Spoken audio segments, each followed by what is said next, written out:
Warahmatullahi Ta'ala Wabarakatuh. Terima kasih sidang hadirin, masih lagi bersama dengan channel seadanya. Tajuk sidang pada malam ni, Melayu Rahsia Bacalah, sebuah penyaksian yang agung. Salah satu tajuk ataupun kandungan di dalam buku yang bakal terbit pada bulan 1 yang dinamakan Permata Syahadah, Penyaksian Saksi Melayu yang Dilupa.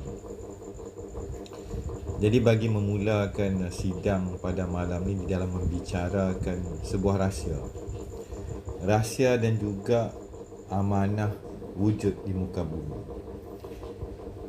Jadi di dalam kita meneruskan sebuah kehidupan,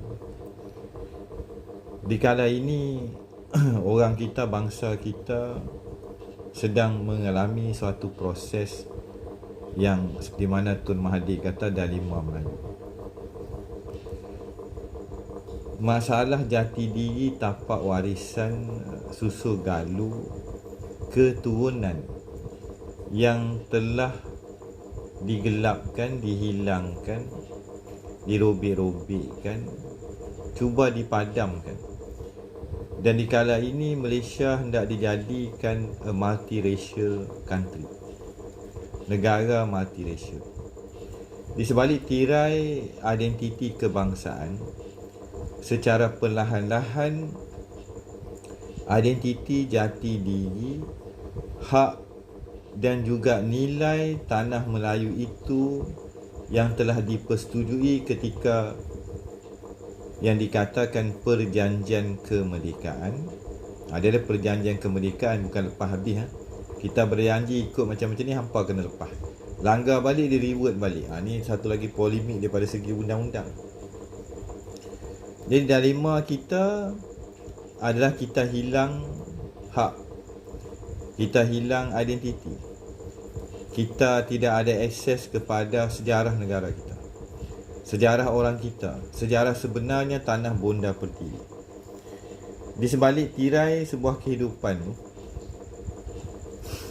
kita dibesarkan. Inilah satu-satunya tanah air ayah dan ibu kita. Inilah legasinya keturunan kerajaan demi kerajaan, empire demi empire. Ketuhanan hanya satu, ketuhanan yang esa, yang hakiki. Warisan permata leluhur kita, warisan permata ayahanda dan bunda. Kini kita hidup di dunia yang mana masa lepas hanyalah ibarat cerita yang lampau. Kita diasap, kita diprogram, kita digodam, kita semakin terkulai layu ibarat zombie di dalam dunia teknologi yang memohon kita ketik jari kita ketagihan dunia kesinambungan, konektiviti, dunia internet, dunia entertainment, dan sekarang kita sedang memasuki dunia AI. Semakin canggih AI, berbagai lagi sajian dan jua layanan server pelayan akan cuba memuaskan hawa nafsu anak-anak bangsa dan dunia masa depan pada skala yang tidak ada sempadan. Telah wujud teknologi AI, telah wujud teknologi maya 3D, dan akhirnya minda kita juga akan digodam, dihack dan diimplan, yang mana sensory organ, kesinambungan dan tersambungnya kita dengan dunia internet itu akan menzahirkan rasa bauan haruman chemical punya operating system. Implan pada kepala akan menyatakan dan membuatkan sama seperti cerita Matrix, kita ibarat hidup di dua alam. Kita boleh on off, kita masuk alam maya, kita experience, ada rasa, ada bau, ada sensory punya injection. Di kala inilah berlakunya suatu keadaan yang genting. Andai kita gagal faham, kita gagal ambil maklum, dunia yang bakal dihadapkan kepada anak-anak bangsa, keturunan kita amat getir. Maka hari demi hari, orang-orang tua seperti saya, sama seperti arwah ayah saya, telah dijemput kembali di dalam kisahnya hidup mereka sebelum merdeka. Dikala 20 sen, sekupang 5 sen, 5 duit masih lagi laku. Dikala dunia berteraskan shilling, sekarang berteraskan kertas dan akhirnya akan berteraskan kepada digital semata. Kesinambungan dunia ketuhanan Melayu, warisan zaman berzaman, semakin dan bakal dilupa. Yang menolak kemodenan akan tersungkur. Dia ibarat orang-orang yang tua yang dikatakan jumud dan berpegang kepada tradisi lama. Hampir semua anak-anak kecil pada hari ini dibekalkan dengan telefon di tangan. Dunia mereka menatap 24 jam game ke, entertainment ke, kartun ke. Ibu bapa tanpa sedari telah memprogramkan anak-anak mereka, anak-anak kita ke suatu dunia yang mereka tidak mengerti. Ingatlah wahai saudara-saudara Melayuku, sesungguhnya ketuhanan Melayu Islam. Ni dalam gambar tu Datuk Rahim Razali. Dia dalam hospital nak meninggal. Diserahkan dalam genggamannya tasbih, ingatan kepada Yang Maha Esa dan kefahaman akan penyaksian. Jadi ketika kita hidup dulu, zaman saya tu, kita ada rasa nak belajar ilmu agama, kita ada rasa nak belajar ilmu tasawuf, kita ada masa dan ada rasa belajar silat, belajar kebatinan. Zaman tu Nasruhak ada, ilmu gerak ada masa tu, Budi Suci ada masa tu, Gayung Aceh Lang Putih ada, Gagak di Rimba ada, Lang Buana ada. Jadi zaman lah ni Raja Aziz pun dah meninggal, Lang Putih dah merundum jatuh. Dan di suatu masa ada lagi ilmu yang tidak ada nama. Di zaman Datuk belah mak saya di kampung Perak, Batu Kurau, berbagai keilmuan lama yang tak masuk akal, yang hari ini dipakai kepo.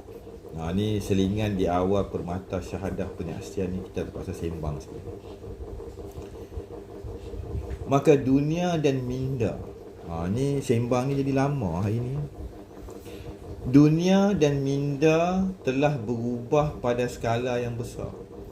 Tak sempat lagi warisan ayah saya, atuk saya sampaikan kepada anak saya. Cerita dunia moden telah merampas hak tadi.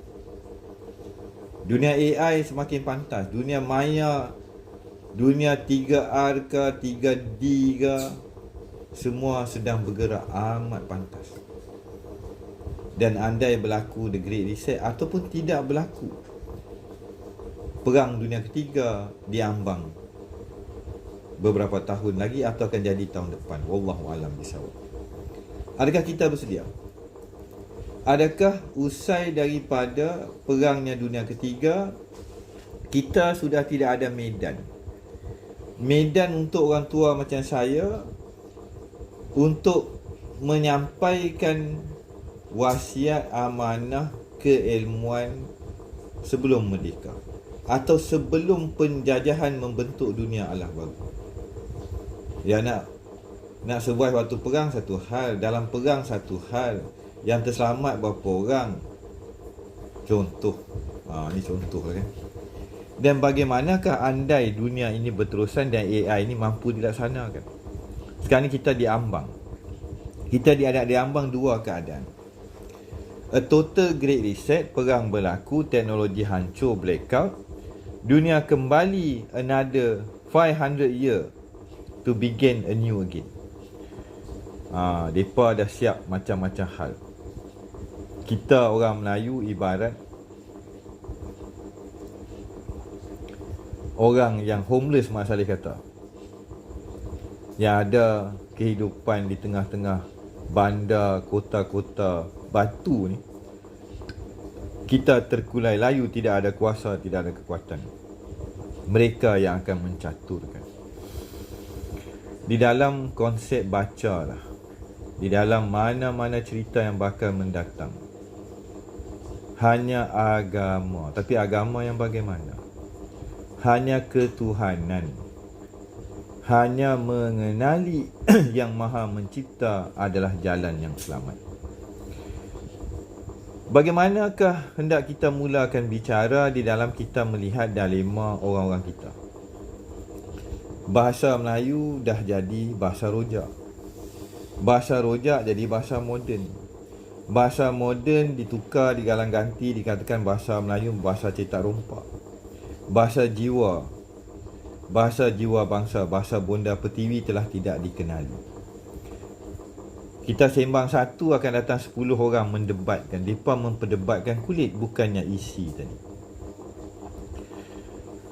Maka pada hari dan di dalam mana-mana aliran agama, termasuk di zaman Nabi Musa AS, Nabi Musa kata, wahai Tuhanku, wahai yang maha mencipta, wahai yang menciptakan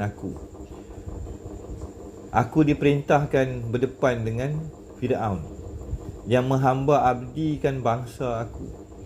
Aku nak kata kat dia lagu mana? Aku nak beritahu dia lagu mana? Di dalam bahasa yang dia fahami.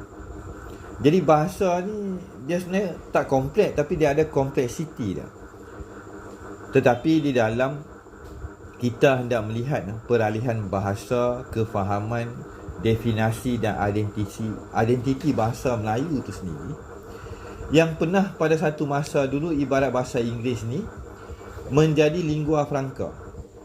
Lingua franca yang diagungkan dalam catatan penjajah termasuk zaman purba dulu. Kalau pada zaman tu hang tak reti bahasa Melayu, hang tidak boleh memahami cerita dunia, arkitektur dan juga rahsia zaman tersebut. Kitab-kitab agama, kitab-kitab ketuhanan pada satu zaman adalah di dalam bahasa Melayu. Bahasa Melayu lagu mana? Jawi ke, Pali ke, Sanskrit ke, migrasi bahasa. Tetapi tersirat di sebalik konsep penulisan, hieroglifik atau perlambangan, kita terlepas pandang satu rahsia besar di dalam konteks baca. Bacalah tadi. Ni saya tak boleh sembang beragama lebih sangat, sebab nanti majlis agama Islam akan kacau saya. Jadi kita ambil sikit-sikit cukup lah. Tapi di dalam realiti dan juga cerita sebuah kehidupan, bagaimana kita hendak membaca, mengenali, memahami dan menggapai semula intipati kepada bahasa jiwa bangsa. Mak Saleh selalu kata, bahasa atau language is just a mode to convey the message. Maksudnya bahasa hanyalah suatu perantara atau medium untuk memberi kefahaman atau menyampaikan message. Bahasa penulisan, bahasa pertuturan. Tetapi kefahaman dan intipati itu boleh jadi macam-macam. Batu kata saya, Melayu faham batu. Saya lagi mereka pergi tukar batu tu jadi kayu. Boleh? Itu daripada label atau mendefinisikan bahasa, identiti dan juga apa yang dinamakan. Lantas pada pagi ini kita balik kepada sebelum dikatakan bahasa, maka kita balik pada mana-mana kita agama langit ataupun agama-agama yang dikarang. Nama, ni nampak nama. Nama pun boleh jadi macam tu. Nama pun boleh jadi macam tu. Anama pun boleh jadi macam tu. Sebenarnya nama itu sendiri kita boleh kontes. Nama itu maksud dia contoh. Suatu zaman semut wujud. Tiba-tiba semut merangkak daripada tanah. Jadi ayahanda manusia yang pertama namakan dia semut. Samut. Dia kata samut lah pula. Dia tak panggil SE kita kata sa. Bahasa Melayu ni panggil sa tu banyak. Jadi samut.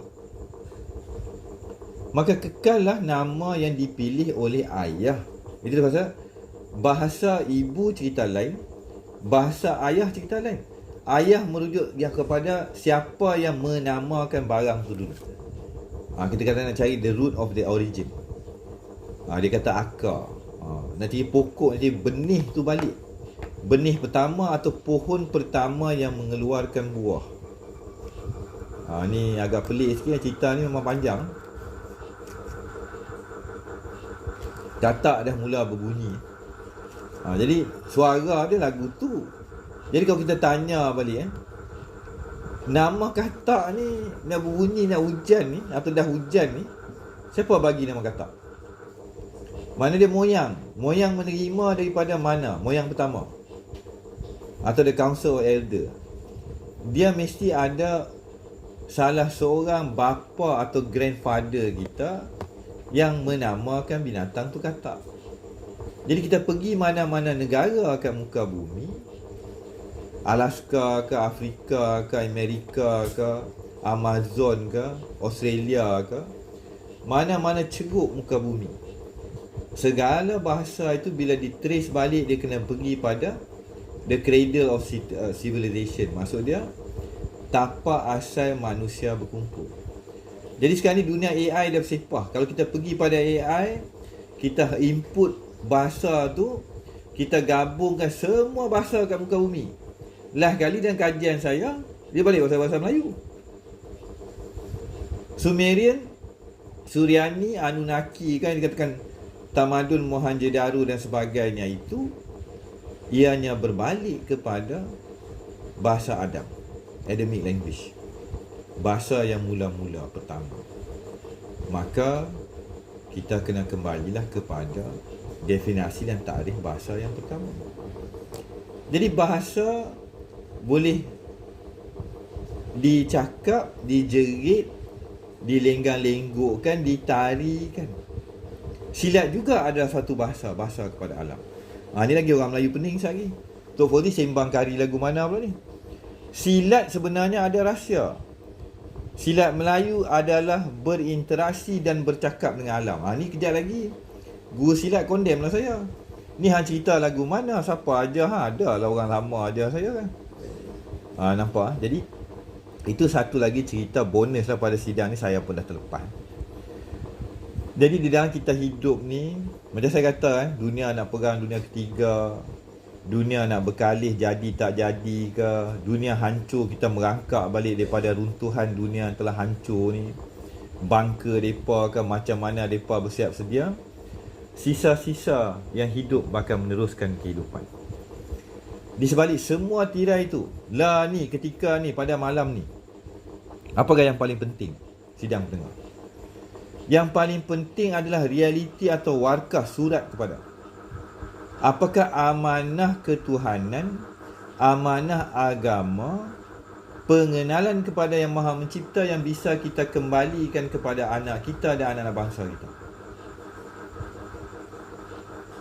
Kefahaman kepada kenapa mereka wujud di muka bumi. Kenapa saya wujud? Kenapa ayah saya wujud? Kenapa kita diturunkan atau terpacu dalam ini cerita? Lantas, di dalam kita membicarakan bahasa ibunda, anak kenal faham bahasa ibu. Ini adalah video pengenalan kepada naskah buku Permata Warisan Syahadah Melayu Bangsa Melayu. Di dalam mana-mana warkah ketuhanan yang disampaikan kepada mana-mana kaum. Itu dikatakan pada semua bangsa di muka bumi suatu masa dahulu, tidakkah kami utuskan rasul atau nabi daripada kalangan orang-orang mereka sendiri. Dalam bahasa ibunda yang anak itu kenal faham, bahasa yang tidak memutarbelitkan maksud, definisi dan takrif. Gua cakap ayam, itulah ayam yang kamu faham. Aku kata tidaklah dia. No. Putih-putih yang ni bahasa yang mak hang ajar kat hang, bahasa yang ayah dan tok hang kata kat hang, bahasa inilah yang aku hadirkan utusan aku dan memperkenalkan dan memperingatkan kamu kembali kepada yang maha mencipta, tapak lama, kota Adam, lembah tua, tapak dan titik, bapa segala bapa. Dia terang lagu tu lah. Kalau saya kata lagu tu mudah. Kembalilah kepada kampung halaman kamu. Return back to the source. Benda ni dah hancur, tuan-tuan. Kalau hari ni kita pergi tanya orang Yahudi, Rabbi, mana Bukit Tursina? Mana itu pokok ada api? Mana dia? Mereka hilang gaib. Gunung Tursina gaib. Yang tinggal nama. Pi pun bukan ada api bercakap pun. Dan kalau kita persoalkan bahtera Nabi Nuh, mana itu bahtera? Kata gunung judi lah sebagainya. Kalau saya katakan kayu, kalau kita kata benda tu kayu lah, bukan spaceship. Ada orang kata spaceship. Kayu yang boleh tahan ombak yang menghentam satu muka bumi. Macam cerita apa tu, End of Days, ada cerita Mak Saleh tu, dia buat kapal untuk bertahan yang sangkut dekat gunung Everest. Kayu tu pasti tahan. Kayu yang tak dimakan. Sebab apa benda tu magic? Dah Nabi Nuh boleh panggil semua mak, pak, jantan, betina, termasuk kuman pun dia ada kuasa. Mestilah bahtera yang dibina tu tidak ada binatang ataupun makhluk, ataupun ulat, ataupun kuman, ataupun bakteria yang diizinkan menjamah, memakan dan menghancurkan bahtera Nabi Nuh. Maka kekallah ia sampai hari ini. Tapi mana barang dia? Mana tempat dia? Berpijaklah di bumi yang nyata. Di sebalik segala tipu daya mereka yang telah menunggang agama, memperkotak-katikkan agama, menukar-nukar ayat kami. Maka bahasa ibunda, anak kena faham bahasa ibu. The message is clear, transparent and must be received as series, tanpa ada tokok tambah. Itu segala utusan dan rasul tak pernah kona. Lantas pada hari ini diceritakan orang lembah tua, titian perjalanan apa tu, Sidratul Muntaha ke, Isra' Miraj ke, itu benda metafizikal. Itu benda ketuhanan dan kerohanian, saya tak mau campur. Dan kalau tu kejap lagi beratus, berpuluh, beribu ustaz akan hentam saya di medsos. Cuma di dalam konsep yang saya katakan, cahaya dan pencahayaan. Perkataan bacalah itu, kalau saya sebut bacalah, orang Islam faham. Itulah perintah pertama yang diceritakan, diterima oleh tok penghulu kita, Nabi dan Rasul kita Muhammad SAW. Bacalah. Baca lagu mana? Kalau dalam bahasa Melayu, baca tu maksud apa? Baca, bercahaya. Ba adalah bersama, ca adalah cahaya. Baca, kalau baca statik satu lapisan saja, kita payah nak kenal. Kepulangan yang dinantikan asal muasal ayahanda bonda aku sebenar. Bahasa ibunda pencipta ada rasa, ada hangat, ada nyata dia. Sebenarnya tuan-tuan dan sidang hadirin, ada berita duka cita lah. Kalau saya jumpa tuan-tuan, saya kata, saya peringatkan kamu jangan jadi buah, jangan jadi belacan. Belacan ni kita tahu sedap makan, tapi kita buat apa ni, jadi sambal lalat akan hurung. Jangan jadi ikan kering. Dah kita tahu barang tu busuk. Saya tanya, kalau saya sebut ikan kering, boleh dapat bau dia? Boleh dapat bau, boleh dapat rasa. Tapi kenapa pada akhir zaman ni, sembanglah lagu mana pun, sebutlah berjuta kali, tak pernah dapat rasa. Barang tu semua ada dalam diri peribadi anak-anak bangsa. Bahasa ibunda dan bahasa pencipta, bahasa asal. Ada rasa, ada hangat, ada nyatanya dia. Tidak ada dualiti, ada tauhidnya. Kalau kita agak lagi ekstrim, tauhid ada rasa tu. Satu ada rasa satu, tidak dua, tidak tiga.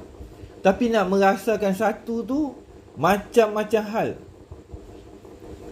Sebut satu berjuta kali tak faham bahasa tu, dia katakan tak faham bahasa. Satu-satu punya cerita. Dah tak ada dua tiga. Semudah itu. Sa tu satu, ya tu benar. Satu benar. Saya kata orang Melayu. Kalau saya kata saya tu syahadah orang Melayu, lagi saya kena tangkap. Ini polemik, ini kajian, ini teori. Sebab saya kata teori.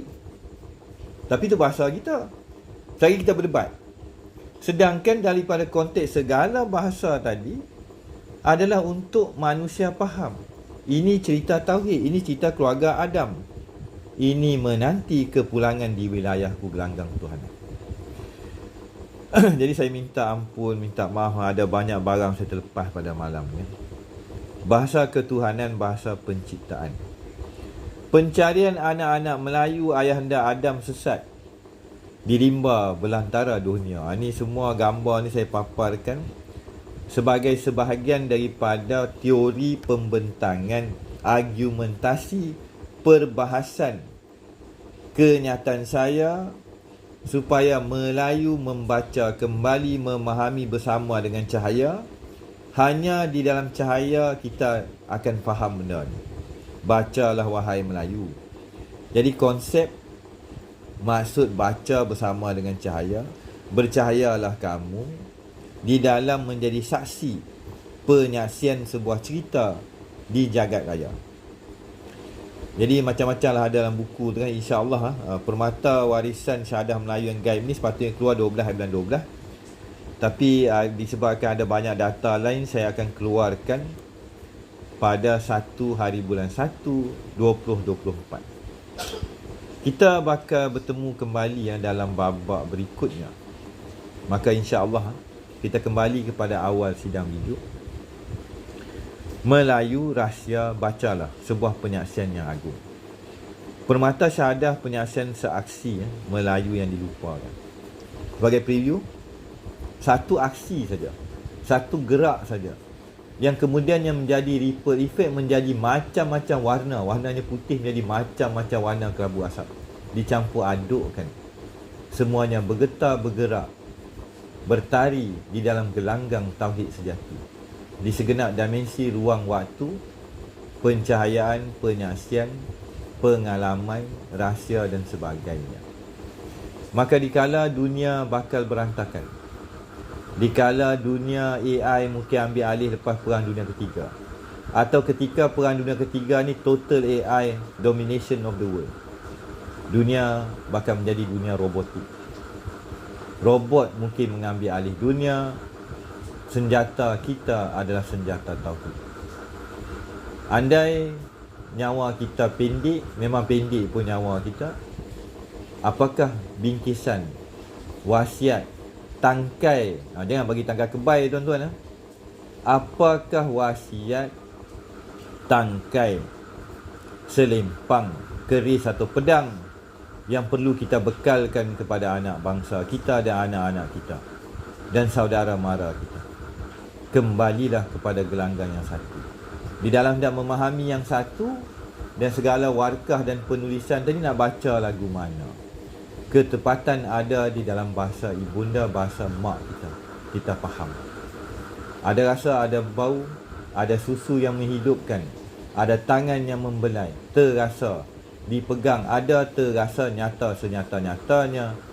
Itulah kalam yang hidup, itulah penulisan yang benar. Tidak ada tipu daya, yang satu sahaja.